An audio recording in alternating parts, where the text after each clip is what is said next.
अस्सलाम वालेकुम। हाँ तो प्यारे बच्चों, पिछले लेक्चर्स के मुताबिक हमने हमसाये से इस सबक का पहला दूसरा पैराग्राफ देख चुके हैं अपने हमसाये से। तो चलिए आज हम आगे बढ़ेंगे। हमने पिछले लेक्चर में देखा था किस तरह पड़ोसी के घर टीवी और फ्रिज लाया गया था। अब हमने आगे बढ़ते हुए देखना है कि इस पैराग्राफ के तहत यहाँ पर कौन कौन सी चीज़ें लाई जाती है, किस तरह से मुकाबले किए जाते हैं और किस तरह से एक दूसरे पर सबकत ले जाने की कोशिश की जाती है। तो देखिए, मुसन्निफ़ कहते हैं, कभी कभी तुम मेरा ख़ाफ़िया तंग करने की खातिर अपनी बीवी के लिए कीमती साड़ी या जेवर ले आते हो। उसे पहनकर जब तुम्हारी बीवी शेखी बघारती है, ये साड़ी 500 रुपये में आई है, ये जेवर 2000 रुपये का है, तो मेरी बीवी के सीने पर सांप लौटने लगते हैं और वो उसी दिन से फरमाइश करने लगती है कि इससे कीमती साड़ी या जेवर लाइए, नहीं तो मुझे खाना हज़म नहीं होगा और ना ही नींद आएगी। देखिए, यहाँ पर मुसन्निफ़ अपने पड़ोसी को समझाते हुए कहते हैं कि देखिए भाई, जो तुम्हारी हरकतें हैं उनमें से एक हरकत ये भी है कि कभी कभी तुम क्या करते हो, मुझे तंग करने के लिए, ख़ाफ़िया तंग करना, फिर यहाँ मुआवरा आया है जिसके माने होते हैं तंग करने की खातिर या परेशान करने की खातिर तुम क्या करते हो, अपनी बीवी को कोई कीमती साड़ी या कोई जेवर ला कर देते हो। तो ऐसे वक्त में तुम्हारी बीवी वो जेवर और साड़ी पहनकर मेरी बीवी से मिलने चली आती है। ना सिर्फ आती है बल्कि शेखी बघारती है और कहती है कि ये साड़ी तो 500 में आई है। और 500 रुपये ये उस ज़माने की बात है जब पैसे की अहमियत बहुत ज़्यादा थी। आज अगर हम 500 रुपये लेकर मार्केट में जाएंगे तो हम 500 रुपये को कोई अहमियत नहीं दे सकेंगे, इसलिए कि मार्केट इतना महंगा हो चुका है। दूसरी बात, 2000 रुपये का जेवर, 2000 रुपये आज 2 लाख के जेवर को भी उतनी ज़्यादा पजीराई नहीं मिलती जितनी कि उस वक्त 2000 रुपये को मिलती थी। तो यहाँ पर बीवी जब इस कीमती साड़ी, मुसन्निफ़ की बीवी जब इस कीमती साड़ी और जेवर को देखती है तो उसके सीने पर सांप लौटने लगते हैं। फिर यहाँ दूसरा एक मुहावरा आया है, या यूँ कहिए ये कहावत भी है कि सीने पर सांप लौटना। सीने पर सांप लौटने का मफ़हूम होता है जल भुन जाना या तेश में आ जाना, या इतना ज़्यादा तड़प उठना कि बर्दाश्त ना हो लेकिन उसके बावजूद कुछ कह ना पाना। ठीक है, तो वो उस वक्त तो पड़ोसन के सामने खामोशी अख्तियार कर लेती है, लेकिन जैसी पड़ोसन जाती है अपने शौहर यानी मुसन्निफ़ से फरमाइश करने लगती है, इसी तरह की कीमती साड़ी या इससे भारी का जेवर मुझे लाकर फ़ौरन दीजिए, वरना मेरा खाना हज़म नहीं होगा और ना ही मुझे नींद आएगी, यानी कि मुझे सुकून नहीं मिलेगा। आए हम आगे बढ़ते हैं। हर बात में एक दूसरे को गुज़िश्ता इतवार को तुम्हारी बीवी ने अपने बच्चे के जन्मदिन पर 25 औरतों को मदऊ किया। अब मेरी बीवी का तकाजा है कि 2 हफ्तों के बाद जब मैं अपने बच्चे का जन्मदिन मनाऊंगी तो कम से कम 50 औरतों को दावत दूंगी, वरना हमसाई की नज़र से गिर जाऊंगी। यहाँ पर देखिए, अब दूसरा मुकाबला होने लगा है कि गुज़िश्ता इतवार, गुज़िश्ता से मुराद गुज़रे हुए इतवार को पड़ोसी के बच्चे की सालगिरह थी, जन्मदिन से मुराद बर्थडे थी या सालगिरह थी। तो ऐसे वक्त में पड़ोसन ने 25 औरतों को दावत दी थी। मदऊ करना यानी कि बुलाना या दावत देना, दावत पर बुलाना। तो अब यहाँ पर आने वाले 2 हफ्तों के बाद मुसन्निफ़ के बेटे की भी सालगिरह आने वाली है। यहाँ मुसन्निफ़ की बीवी अपने शौहर से यानी मुसन्निफ़ से तकाज़ा करती है। तकाज़ा करना यानी कि इसरार करना, बार बार ये कहती है कि देखिए, अब अगले हफ्ते हमारे बच्चे की सालगिरह आने वाली है और ऐसे वक्त में मैं 25 नहीं बल्कि 50 औरतों को दावत देना चाहती हूँ, मोहल्ले की तमाम 50 औरतों को दावत देना चाहती हूँ। अगर मैंने ऐसा नहीं किया तो फिर मैं पड़ोसन की नज़र में क्या हो जाऊँगी, गिर जाऊँगी। नज़र में हमसाई यानी कि पड़ोसन की नज़र में गिर जाऊँगी। यहाँ पे नज़र से गिर जाना यानी कि हैसियत कम हो जाना, जलील हो जाना, रुस्वा हो जाना। आए आगे बढ़ते हैं। हर बात में एक दूसरे को नीचा दिखाने की तमन्ना ये रंग लाई है कि अब बीमारियों के मामले में भी हम एक दूसरे से बाजी ले जाने लगे हैं या ले जाने की कोशिश करने लगे हैं। चुनांचे मेरी बीवी कहती है, कल रात मुन्ने को 104 डिग्री बुखार था, बेचारा सारी रात हाय हाय करता रहा। तो तुम्हारी बीवी फ़ौरन मुँह बनाकर जवाब देती, 104 डिग्री बुखार भी कोई बुखार होता है? 3 दिन हुए हमारी बड़ी मुन्नी बीमार पड़ गई, थर्मामीटर लगाया तो मालूम हुआ 106 डिग्री बुखार है। वो 6 घंटे बेहोश पड़ी रही, लेकिन मैं ज़रा भी नहीं घबराई और डॉक्टर को तक फ़ोन नहीं किया। सोचा बुखार ही तो है, खुद उतर जाएगा। अब देखिए यहाँ पर हद से ज़्यादा यहाँ शेखी बघारी जा रही है। अब यहाँ तक तो ठीक था कि भाई घूमने घुमाने की बात थी, एक से दूसरी जगह जाने या एक से एक अच्छे मकाम पर जाने की बात हो रही है, ये ठीक है। या फिर अपने पेशे को लेकर, अपने भाइयों के पेशे को लेकर, नौकरी को लेकर जो गप्पे हाँकी जा रही है, यहाँ तक भी ठीक था। इसके बाद हमने आगे देखा कि किस तरह से घरेलू साजो सामान लाया गया था, किस तरह से उसकी बढ़ चढ़ कर तारीफ़ें की गई थी, वो भी ठीक था, वो भी हम मान लेते हैं। उसके बाद हमने फिर आगे देखा किस तरह से मुसन्निफ़ की बीवी ने तकाज़ा किया पड़ोसन की साड़ी और कीमती जेवर को देखकर कि उसे भी वो चाहिए। तो यहाँ भी हम मान लेते हैं कि इस तरह से ख़वातीन में मिजाज होता है और इस तरह से आपस में चलता रहता है। लेकिन ये मामला हद से बढ़ गया कि बीमारियों में तक अब मुकाबला किया जाने लगा। इसलिए यहाँ पर देखिए कि जब यहाँ पर क्या हुआ कि मुसन्निफ़ के बच्चे की तबीयत ख़राब हो गई, ठीक है। तो मुसन्निफ़ के बीवी ने पड़ोसन के सामने बताया कि कल रात मेरे मुन्ने को 104 डिग्री बुखार था और 104 डिग्री बुखार आमतौर पर बहुत ज़्यादा माना जाता है। और बेचारा बच्चा सारी रात क्या कर रहा था, हाय है, यानी कि बुखार की शिद्दत की वजह से तड़प रहा था, तपिश की वजह से, गर्मी की वजह से परेशान हो रहा था। तो यहाँ पड़ोसन ने फ़ौरन मुंह बनाकर, मतलब नागवारी, इतने से बुखार के लिए तो मैं ऐसे बता रही हो, मतलब वो ये जाहिर करना चाह रही है कि ये तो मामूली सा बुखार था।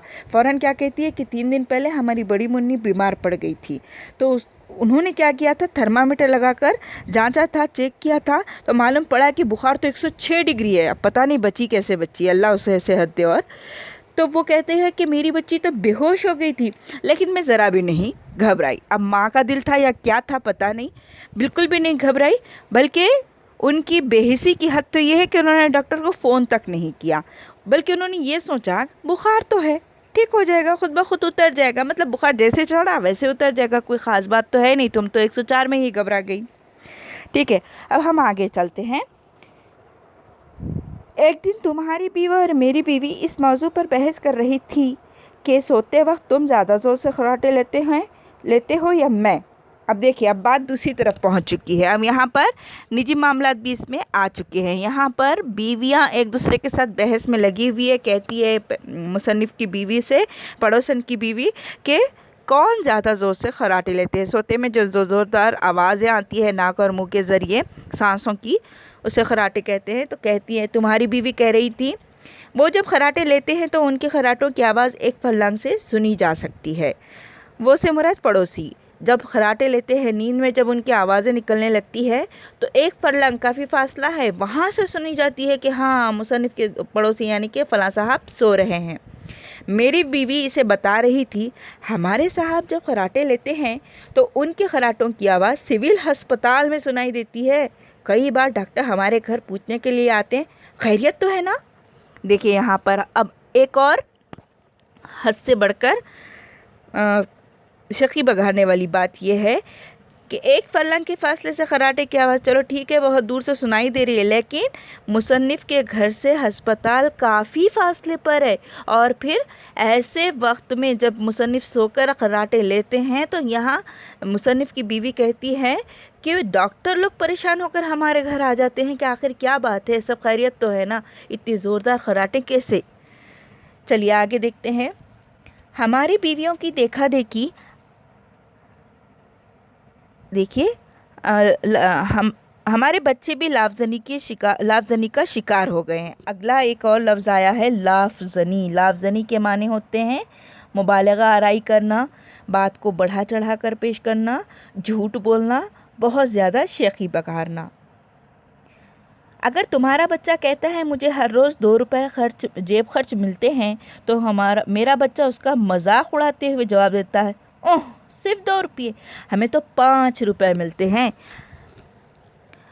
अगर तुम्हारा बड़ा लड़का कहता है मेरे बाप ने एक दफ़ा मिट्टी का तेल ब्लैक मार्केट में फ़रोख्त करके 7,000 रुपये कमाए थे, तो मेरा लड़का इससे बाजी ले जाने की नीयत से उसे बताता है मेरे डैडी ने एक मर्तबा स्कूल के फ़ंड से 10,000 रुपये उड़ा लिए थे। अब देखिए यहाँ पर तो मामला और भी संगीन हो चुका है।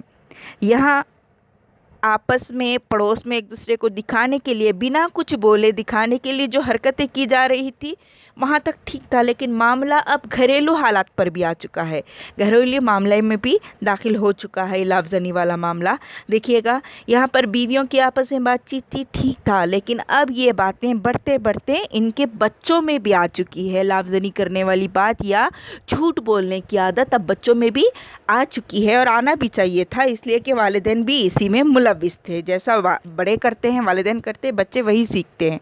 तो देखिए यहाँ पर अगर पड़ोसी का बच्चा कहता है कि मुझे हर रोज़ 2 रुपये जेब खर्च मिलते हैं, मतलब पॉकेट मनी जो होती है, जेब खर्च जो होता है, मुझे मेरे वालिद साहब मुझे हमेशा 2 रुपये देते हैं। 2 रुपये भी उस वक्त के बहुत ज़्यादा है, बहुत अहमियत रखते हैं। ऐसे वक्त में 2 रुपये के सामने अब 5 रुपये देखिएगा, मुसन्निफ़ का बेटा कहता है सिर्फ 2 रुपये, मेरे अब्बू तो मुझे हर रोज़ 5 रुपये जेब खर्च देते हैं, खर्च करने के लिए, खर्चे के लिए 5 रुपये यूँ दे देते हैं। मतलब वो 5 रुपये की भी अहमियत नहीं देता। जब 5 रुपये की अहमियत नहीं है तो 2 रुपये की क्या रहेगी। अब फिर बात आगे बढ़ती है और फिर मुसन्निफ़ का लड़का कहता है कि मेरे बाप ने यानी मेरे अब्बू ने क्या किया, एक दफ़ा मिट्टी का तेल जिसको आप केरोसिन या गैस तेल भी कहते हो, तो वो ब्लैक मार्केट में क्या किया, ब्लैक मार्केट से मुराद काला बाज़ारी जिसको हम कहते हैं, ब्लैक मार्केट से उन्होंने क्या किया था, फ़रोख्त किया था। स्टोर कर लेना, पहले जमा कर ज़ख़ीरा कर लेना और उसके बाद फिर बाद में फ़रोख्त, जब उसकी ख़िल्लत होती है जिस चीज़ की, उसके बाद उसको निकाल कर जब हम फ़रोख्त करते हैं उसको हम काला बाज़ारी या ब्लैक मार्केटिंग कहते हैं।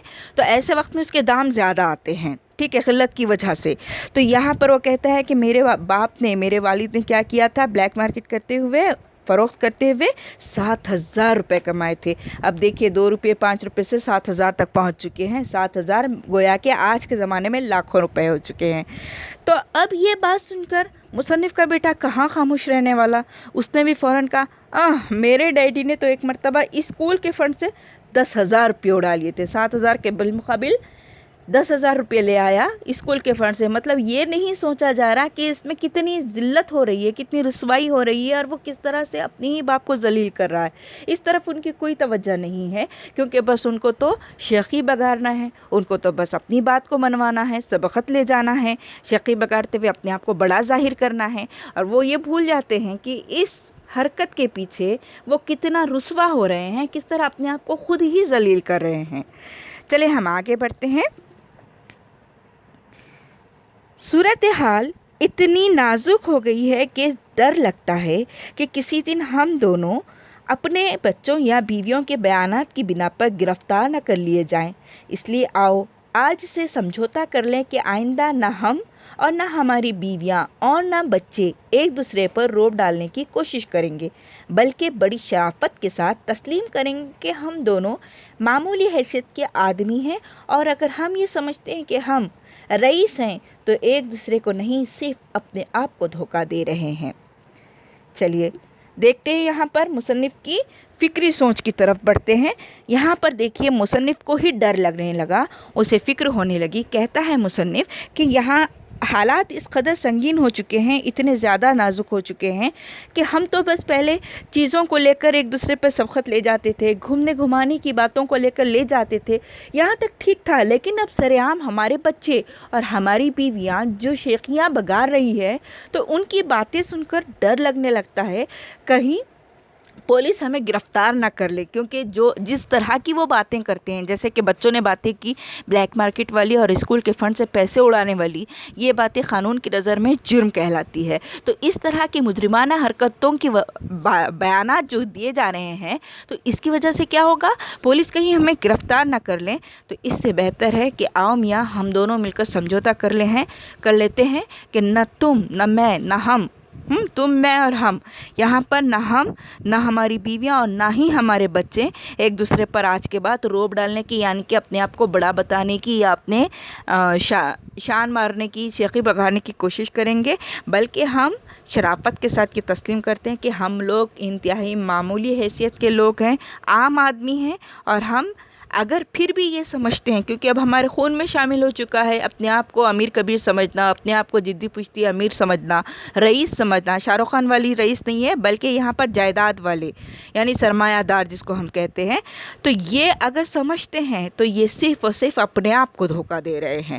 اگر دوسرے کو بڑا ظاہر کرنے کے، اپنے آپ کو دوسرے کے سامنے بڑا ظاہر کرنے کے لیے اگر کوئی اونچی حرکت کرتے ہیں یا اس طرح کی، جس طرح مصنف اور پڑوسی کر رہے تھے، اس طرح کی کوئی حرکت کرتے ہیں تو گویا وہ خود کو ہی دھوکہ دے رہے ہیں۔ تو یہاں پر مصنف نے اس خوبصورت سبق کے ذریعے سمجھانے کی کوشش کی ہے کہ انسان کو اپنی چادر دیکھ کر پیر پھیلانا چاہیے، اپنی اوقات کے مطابق، اپنی حیثیت کے مطابق زندگی گزارنی چاہیے۔ دوسروں کی دیکھا دیکھی اگر کرنے لگیں گے تو خود برباد ہو جائیں گے۔ وہ ایک کہاوت ہے، کوا چلا ہنس کی چال، اپنی بھی کھو دیا، مطلب اپنی چال بھی بھول گیا۔ تو یہاں پر خود جو ہے اس کو پہچانو اور اس کے حساب سے زندگی گزارو۔ اگر آپ عام آدمی کسی سادہ سی زندگی گزارتے ہیں تو اس میں کوئی معیوب بات نہیں ہے، کوئی اس میں قباحت والی بات نہیں ہے۔